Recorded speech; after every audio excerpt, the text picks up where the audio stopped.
Dana White afraid to put his cash cow in tough with an opponent like Nate Diaz. What up, Fight World? It's your boy Ego, and I'm back with some more fighting. Make sure you guys like and subscribe to the channel for more on fighting, boxing, UFC. Do a little bit of everything. Now, Dana White did a recent interview, and I'm going to read a quote from Dana White, and then after I'm going to give my thoughts. And he was in reference to a possible trilogy with Nate Diaz. And Dana White says, and I quote, "The problem with the rubber match is Diaz is a 170 pounder. He's a massive guy. Conor is a very talented guy. He's very, very good. Every time he goes out there, he looks better. But we should have never done it in the first place. That's what weight classes are for. They wanted to do it, we did it. They wanted to do it again, we did it. They're 1-1. There's only so many of those wars you can be in your career. It takes a lot out of you. Some guys go into wars like that, and they're never the same after that. Look at MELDRICK Taylor when he fought Julio CHAVEZ Sr. He was never the same after that fight. We've had those types of fights too. I believe Rory McDonald was never the same after the Robbie Lawler fight. That fight ruined him. I don't want to do that to someone special like Conor McGregor. It's just not right." And that's coming from Dana White. Now, the reason I said, and we're going to cut out the filth, flooring, and filth, get straight to the meat, cut the fat. The reason I said that is because what Dana White is saying is actually an oxymoron. Look up the term oxymoron, Webster's dictionary, and you'll find it out that what he's saying is that. It's just that, an oxymoron. Reason being is you're going on about how special Conor McGregor is. He's very, very good, and he's getting better with each fight. So why wouldn't he get better in a trilogy match with Nate Diaz? He's already fought him at 170 twice. So if he's that good and he's getting better with time and better as his career progresses, then why wouldn't you put him in there? Why are you sounding petrified of another war and an attrition battle? That doesn't make any sense to me. You know what I mean? You can't say, oh, this guy is damn good. He's like a fine wine. He's getting better and better with time. And then he's getting so good and so better, and he's so special and so talented that you don't want to see him in there with the guy he's already fought twice, and they're 1-1. Like, I understand in boxing, Manny Pacquiao versus Timothy Bradley, people weren't really craving for the rubber match in that particular fight, because even though they were 1-1 too, people thought Pacquiao won the first fight. So I get not wanting to see the third fight. But both of the Nate Diaz Conor McGregor clashes were very exciting fights. They were good fights, and they're 1-1.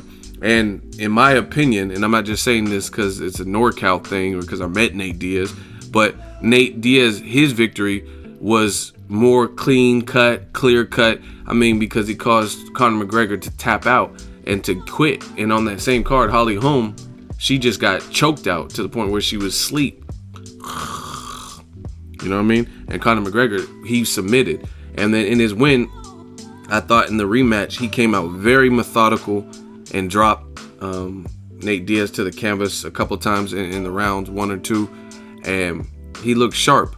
But as the fight wore on, he started to lose the battle of attrition, and Nate Diaz was working his way back in the fight, and Conor McGregor was like skip to my loo and moving, trying to create real estate and space, because he had this Terminator style guy that would not go away. Conor McGregor was hitting Nate Diaz with shots in the first 2 rounds that probably would have done away with other guys. Like Eddie Alvarez was just getting chipped up and pieced up, and that looked like easy work. But Nate Diaz, he's Stockton tough. He's the Stockton slapper, and he wasn't going out like no punk, and he wasn't just gonna fold if he got cut, or he's been there before. He's been in tough fights before. His fight with Michael Johnson, I thought was a tough fight, a good fight, and that was off of, I think, a year layoff for Diaz. So Nate and his brother, they've already had obstacles, probably even outside of the octagon. You know what I mean? Just growing up in NorCal, I could vouch for certain areas of Northern California, no joke, California in general. So that Conor McGregor probably wasn't expecting that. Normally he's the bigger guy. You look at him next to Chad Mendez, even Eddie Alvarez. Eddie Alvarez is diesel, he's in shape, but Conor McGregor has a lot of mass to him for his size and stuff like that. But when he was in there with someone taller and again who wasn't just gonna fold and go away, he started to tank and gas a little bit. and he didn't know what to do to create the space. And you got to look at it. The first fight, I thought Conor McGregor blew his wad early, meaning he was just trying to throw everything like loaded with, like, put mustard on every shot, and he was trying to load up and really get Diaz out of there.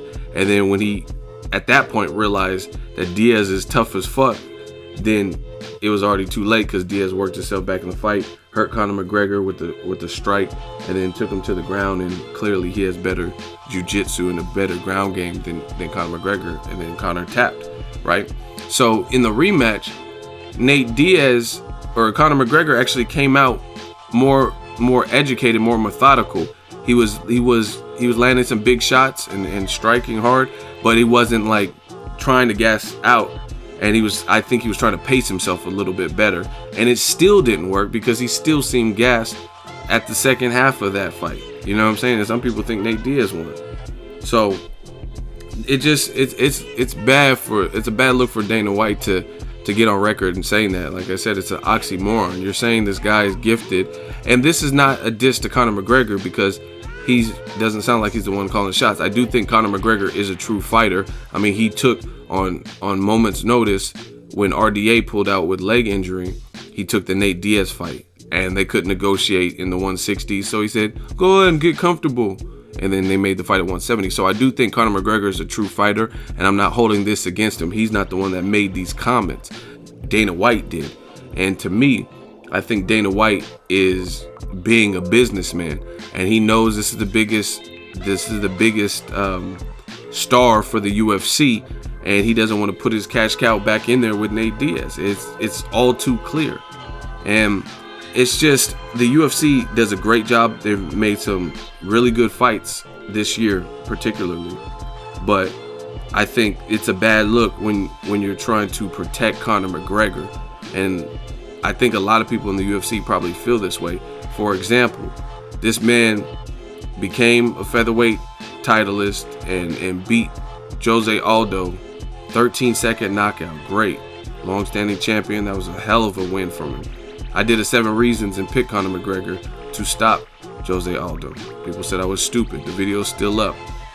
And he did that, became a featherweight champion, and after he was supposed to move up and fight RDA, he did not defend his featherweight belt. There were people like Frankie Edgar and Jeremy Stevens and all these other people that wanted to fight him. Jose Aldo wanted a rematch, and he didn't have to defend his title. They let him hold on to the belt long enough to have this massive UFC 205 Madison Square Garden card and beat Eddie Alvarez, who at lightweight.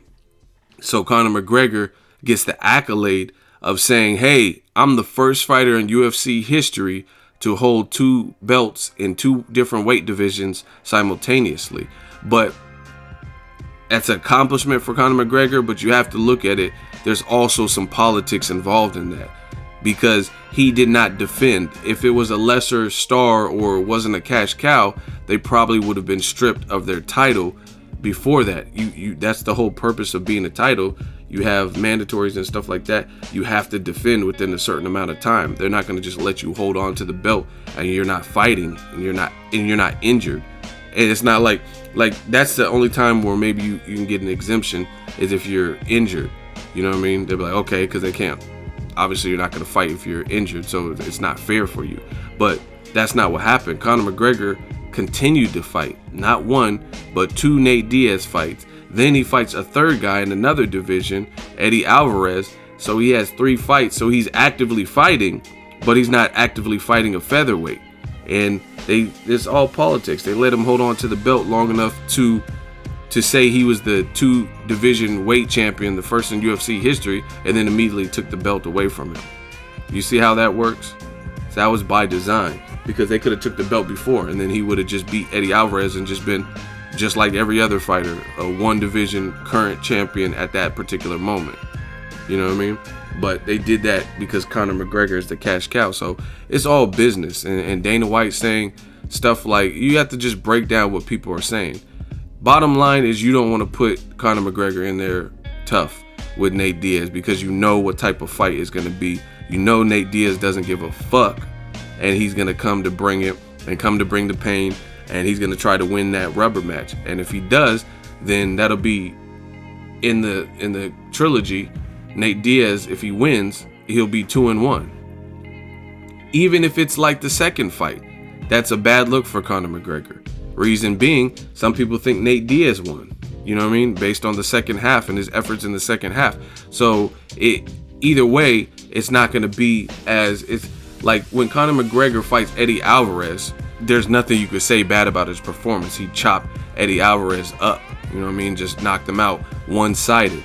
Dana White probably wants more of those fights. For that reason, aside from Nate Diaz, who I'm going to get back to, I don't think Dana White's going to make the Khabib Nurmagomedov fight for Conor McGregor. You know what I mean? I understand Conor's having a baby for the first time or whatever, so he's going to be out. But when he gets back, I guarantee you his first fight back is probably not going to be Khabib. And that's the fight everyone's clamoring for. You know what I mean? Eddie Alvarez was a good fight on paper. He was a champion. You can't really take nothing away from him. But most people who knew the sport knew that was a likelihood. Eddie Alvarez, he's solid, but you know what I mean, what Conor McGregor does, he's a southpaw, he's powerful, things like that. But Nate Diaz isn't that type of fight. Nate Diaz could steal the show and or lose controversially. You know what I mean, if they did a trilogy. And I think Dana White, he's bringing up Julio, CESAR, CHAVEZ, MELDRICK, Taylor, and shit like that. I mean, if Conor's getting so supreme, then you shouldn't be worried about that. You should be like, he's the best fighter in the world. But it doesn't sound like that. You're that confident that he'll win the trilogy. Therefore, you don't want to make it. And again, you probably won't make Khabib Nurmagomedov. And again, you got to listen to what people are saying and break it down. Dana White, he's saying that Nate Diaz is a massive guy. I met Nate Diaz. I met Nick Diaz. And Nate Diaz has some height on him, and he's lanky, but he's not as big as Dana White is trying to make it out to be. He spent his whole career mostly at lightweight.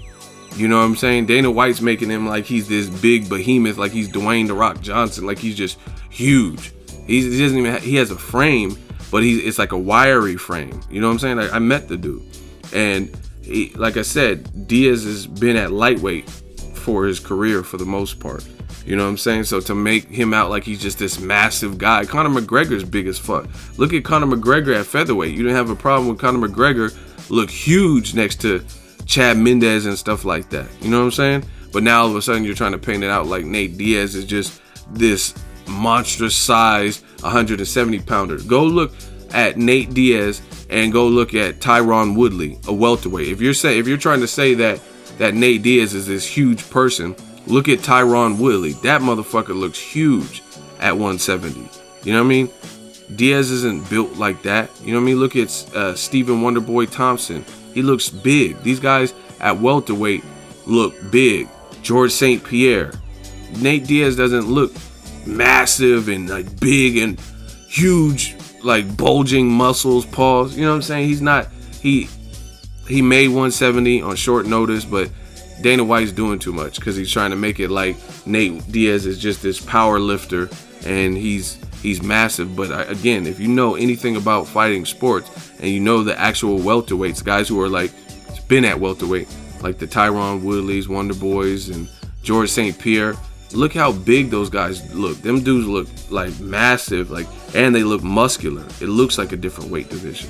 So it's kind of ridiculous how Dana White's trying to protect his cash cow. Conor McGregor, he's a fighter. That's what fighters do. It's just like a dog fight or cockfighting, pause, anything like that. If he's the best, you put him in there, and then I mean his skills will pay the bills. But to me, it lets you know what time it is. He's worried about what Nate Diaz brings to the table. We've already seen it twice, and one was a loss for Conor McGregor. Dana White doesn't want that to happen again. Same thing. It's bad because like I said, for anybody else in the UFC doesn't really matter or care about matching them tough. I mean, I've seen it. You know what I mean? Robbie Lawler, he's been in tough. Tyron Woodley, his first title defense, he's fighting Wonder Boy Thompson, the guy who kick your fucking head off with his karate and stuff like that. And Ronda Rousey, she already took a bad knockout loss. She's already come back to Amanda Nunes. But since cash cow Conor brings so much to the equation, you see him being sheltered more. You know what I'm saying? From Dana White. Like, I'll tell you 3 fights right now that Dana White doesn't want to make. Floyd Mayweather, the A side, in boxing. Conor says, I'll go over there to boxing. I don't care. I'll smash him. I'll put a hole in his chest and break his face and all this stuff. And he got a boxing license. But Dana White is the one on record saying, no, there's going to be punches and kicks involved. No. You know what I'm saying? He's X-naying the whole thing because he knows in boxing, Conor McGregor will get blown to smithereens. You know what I'm saying? Nate Diaz. Nah, that fight's too. He knows that's a tough fight for Conor McGregor, where Conor McGregor could A, lose, or B, look vulnerable in that particular fight.